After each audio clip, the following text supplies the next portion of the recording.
I want to thank Josh and our other prayer leaders that are doing something creative with us this year, that we're doing these backyard services, that 3 homes have opened up. Thank goodness someone had the foresight to plan on tents for the backyards, but Josh and Jonathan Dralick and Steve Cooperberg are leading, and we have readers and discussion leaders. And one of the things that we learned from COVID is that we have the opportunity to do things differently, and we're trying to do that. And I appreciate the partnership that I have with the clergy team, the Chazan. This is your 6th High Holidays here, and Rabbi Megdal, your 2nd High Holidays, and it is wonderful to be together. It's my 21st High Holiday, so someone said that now I can finally drink the Kiddush, which is wonderful.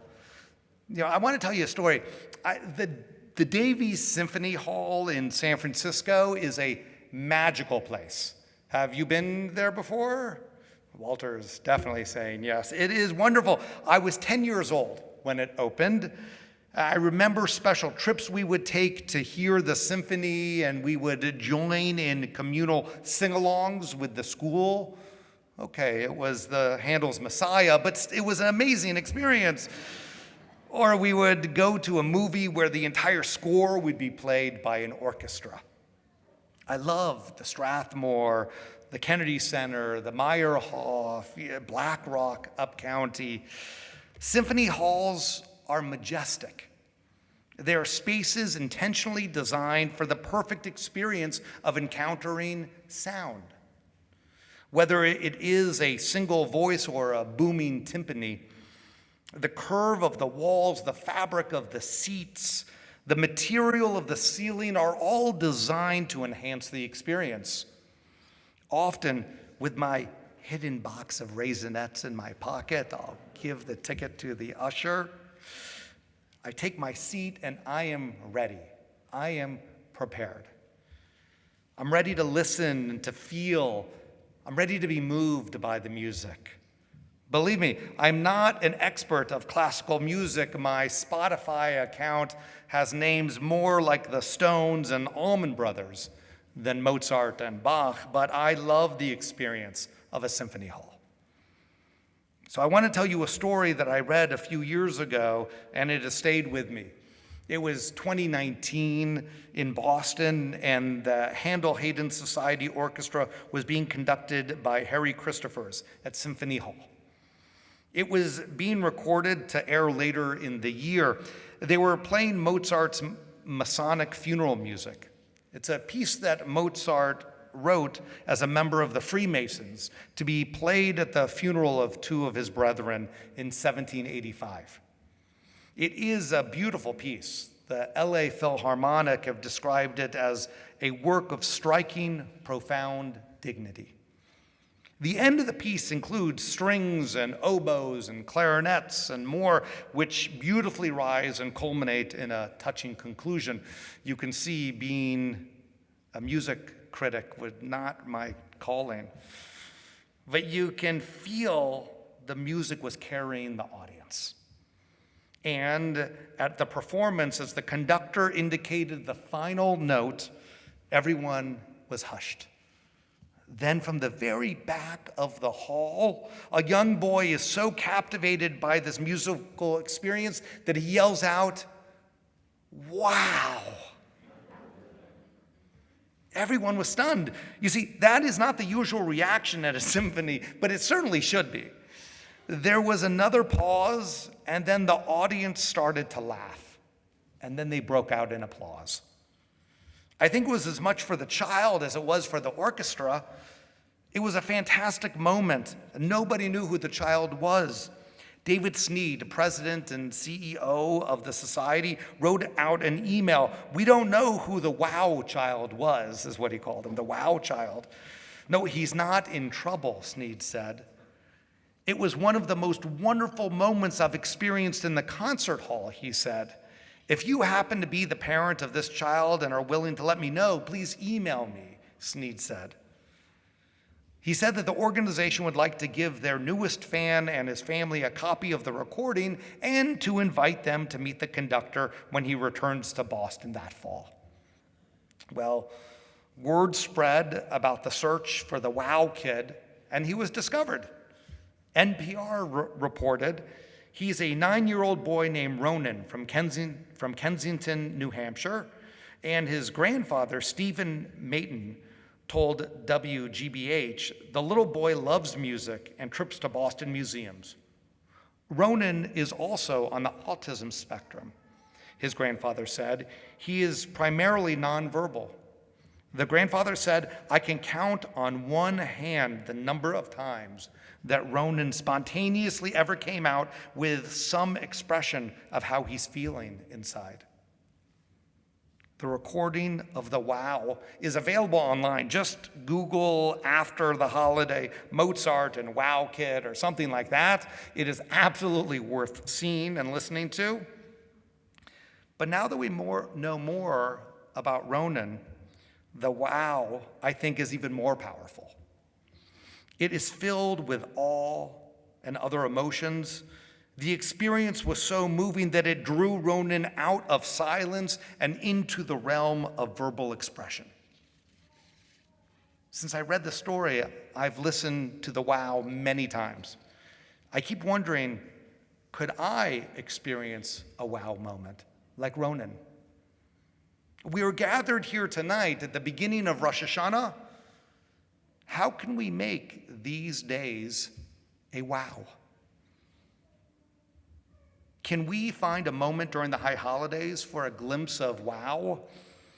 Have we done the internal work required to let the sounds and images of the holidays roll over us like a wave, washing us over with our past and our present and our future selves? Have we done enough preparations to get out of our own way, to let the wow emerge from our deepest selves?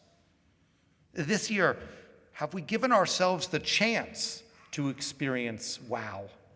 Or have we been too passive in our own spiritual experiences? Like Jacob, have we wrestled with God enough? Or like Jonah, have we run from God? Like Elijah, have we heard God's still small voice? Or did we embody Korah this year with our own ego and overconfidence? While we will be thinking about many things over the next days, make sure to be present here, to be present with yourself. Whether you are here in person or here online, whether you are in the chapel or in a backyard, you deserve to be present with yourself. We should give ourselves this gift.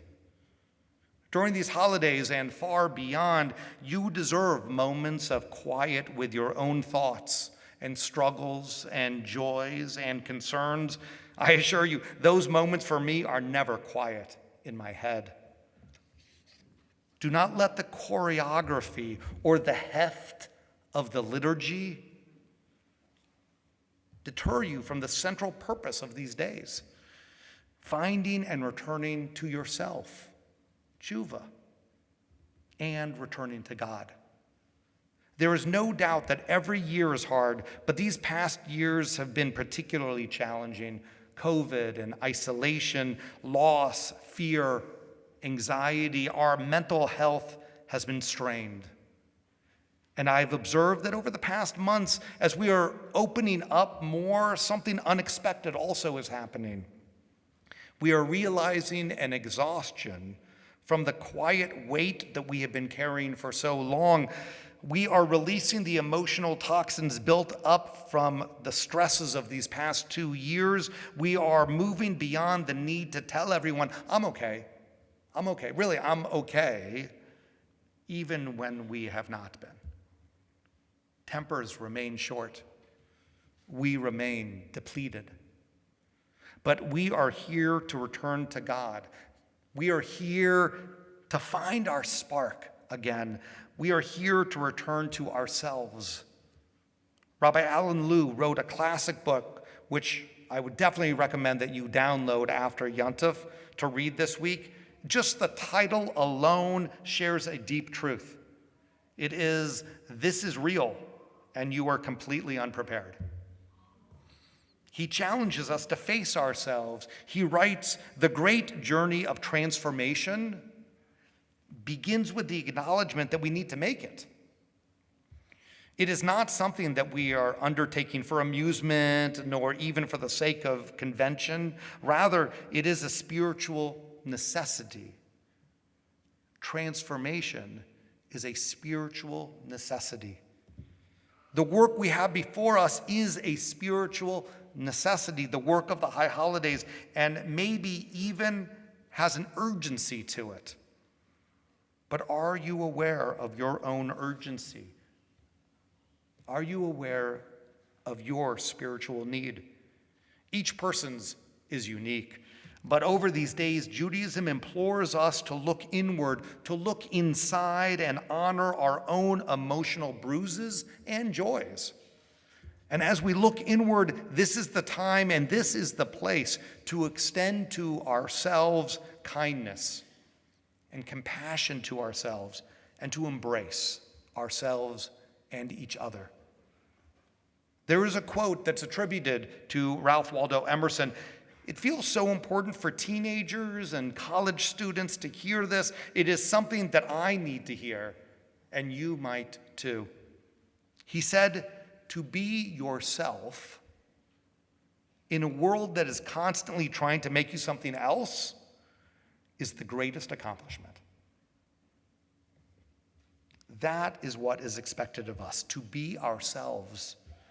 But we can only be ourselves by self-examination and honesty and generosity to ourselves. Lou continues to push. He asks us, what is the unresolved element that keeps bringing us back to the same moment over and over again? What is it that we keep getting wrong? What is it that we persistently refuse to look at and therefore fail to see?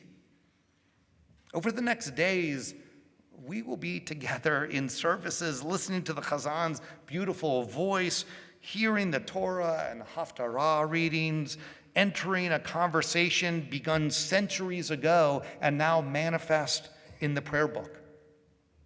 But how are we going to approach ourselves differently this year? How are we going to open ourselves up just a little more? How are we going to see the themes of the prayers and feel their challenges, their pushes, or like what Rabbi Megdal likes to say, the stretches? If we can find ways, I know we might be able to be a little more like the wow kid. We might be moved in such a way that wow becomes our truest, authentic prayer. It might not sound as beautiful as the Chazan's or as ancient as the Hebrew. Our truest prayer may not be as poetic as the Piyutim. But our greatest goal is not to count through the pages of the prayer book, but for each of us to find our own authentic prayer during the holidays and express it.